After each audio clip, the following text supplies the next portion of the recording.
ગણેશ ચતુર્થી.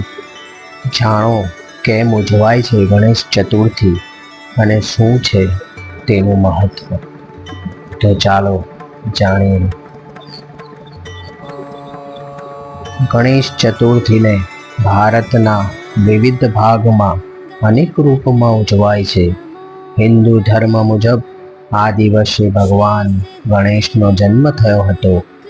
ભગવાન ગણેશના જન્મ ઉત્સવના રૂપમાં આ તહેવારને ખૂબ ધામધૂમથી ઉજવાય છે. મહારાષ્ટ્ર અને તેની આસપાસના વિસ્તારોમાં તો ગણેશ ચતુર્થી પછી 10 દિવસ સુધી સતત ગણેશ ઉત્સવ ઉજવવામાં આવે છે. ભક્ત આ દરમિયાન પોતપોતાના ઘરમાં ભગવાન ગણેશની પ્રતિમા સ્થાપિત કરી ભક્તિભાવથી 10 દિવસો સુધી વિઘ્નહર્તા શ્રી ગણેશજીની પૂજા કરે છે. ગણેશ ઉત્સવના અંતિમ દિવસ મતલબ અનંત ચતુર્દશીના દિવસે ગણપતિની પ્રતિમાનું વિસર્જન કરવામાં આવે છે. આ વખતે ગણેશ ચતુર્થી 7 સપ્ટેમ્બરના રોજ છે. આ ચતુર્થી આખા વર્ષના ચતુર્થીમાં સૌથી મહત્વપૂર્ણ માનવામાં આવે છે.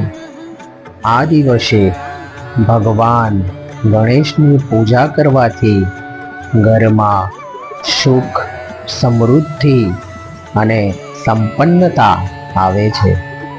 માન્યતા મુજબ આ દિવસે વ્રત રાખવાથી ભગવાન ગણેશ ભક્તોની બધી મનોકામનાઓ પૂરી કરે છે.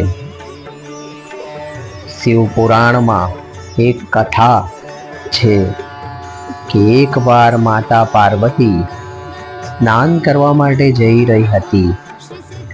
એ સમયે તેમણે પોતાના મહેલમાંથી એક બાળકને ઉત્પન્ન કર્યો અને ઘરનો પહેરેદાર બનાવીને એ બાળકને કહ્યું કે મારા આવતા પહેલા કોઈ ઘરમાં પ્રવેશ ન કરે તેનું ધ્યાન રાખજે.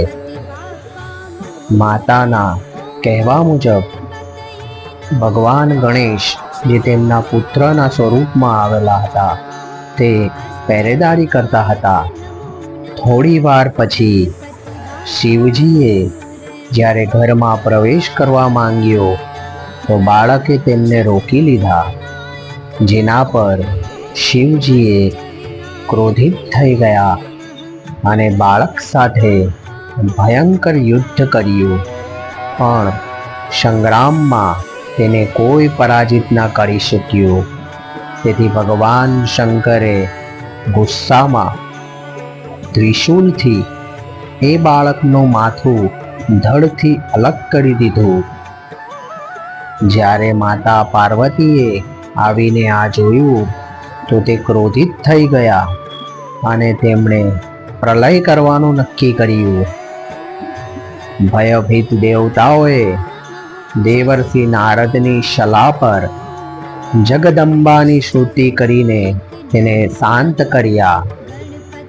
શિવજીના નિર્દેશ પર વિષ્ણુજીએ ઉત્તર દિશામાં સૌ પહેલા મળેલ હાથીનું માથું કાપીને લઈ આવ્યા. ભગવાન શિવે ગજના એ મસ્તકને બાળકના ધડ પર મૂકીને તેણે ફરીથી જીવિત કરી દીધા. માતા પાર્વતીએ ખુશ થઈને એ ગજમુખ બાળકને પોતાના હૃદયને લગાવી લીધો. પણ તેમને એ વાતનું દુઃખ હતું કે લોકો તેમના બાળકને જોઈને મજાક ઉડાવશે. પણ શિવજીએ તેમને દેવતાઓમાં શ્રેષ્ઠ હોવાનો આશીર્વાદ આપ્યો હતો. બ્રહ્મા, વિષ્ણુ, મહેશે બાળકને દેવતાઓના અધ્યક્ષના રૂપમાં જાહેર કરીને સૌ પહેલા પૂંજવાનું વરદાન આપ્યું.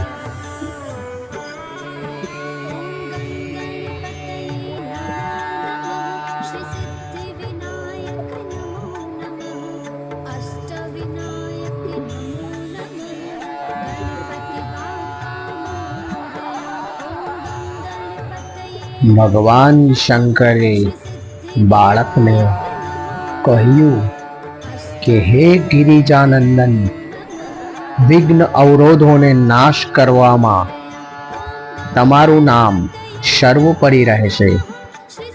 તું સૌનો પૂજ્ય બનીને મારા સમસ્ત ગણોના અધ્યક્ષ થઈ જાઓ.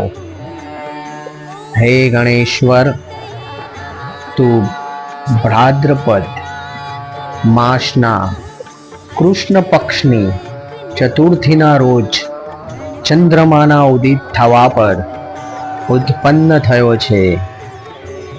આ તિથિમાં વ્રત કરનારા બધા વિઘ્નોનો નાશ થઈ જશે અને તેને બધી સિદ્ધિઓ પ્રાપ્ત થશે.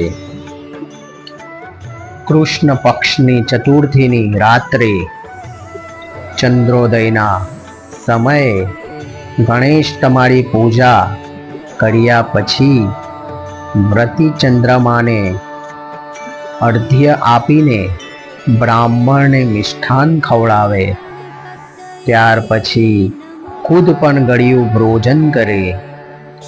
શ્રી ગણેશ ચતુર્થીનું વ્રત કરનારાઓની મનોકામના જરૂર પૂર્ણ થાય છે.